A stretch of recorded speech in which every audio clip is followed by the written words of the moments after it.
Hello, what's up mga ka-breeder? So ngayon, dito po tayo sa aking munting manukan.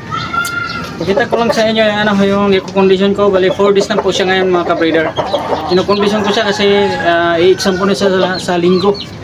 I-exam ko na po siya sa linggo. Sana pala rin po tayo. Bali mamaya, ngayon magpakain muna ako. Tapos mamayang hapon, mga 6 PM, magbigay ako na magturok ko ng gamot. Tapos sabay pa inom. So ayun lang mga ka-breeder, ito po siya ngayon.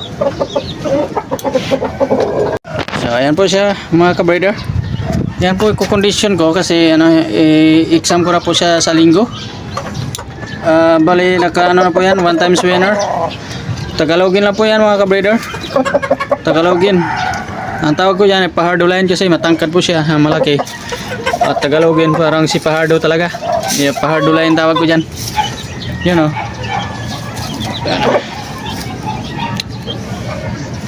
So ayan mga ka-breeder, pakainin ko lang muna to. Yun yung iba kong mga fighter, yung warrior, So ito rin, yun, nagbubugan yung inahin ko tsaka ito, kaya yung mukha, ang sama na mukha. Ito yung mga bago kong breeding ngayon mga ka-breeder. Bago kong breeding.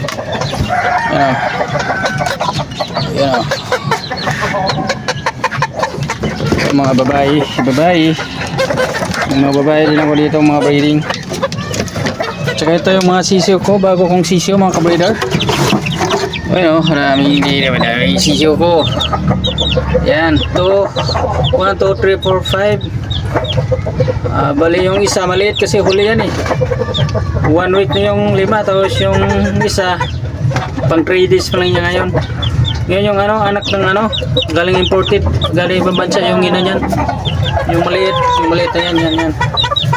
Pumpkin sweater yung ina niyan, galing ibang bansa. So ayun lang mga ka-breeder, sana pala rin tayo sa linggo. Maraming salamat.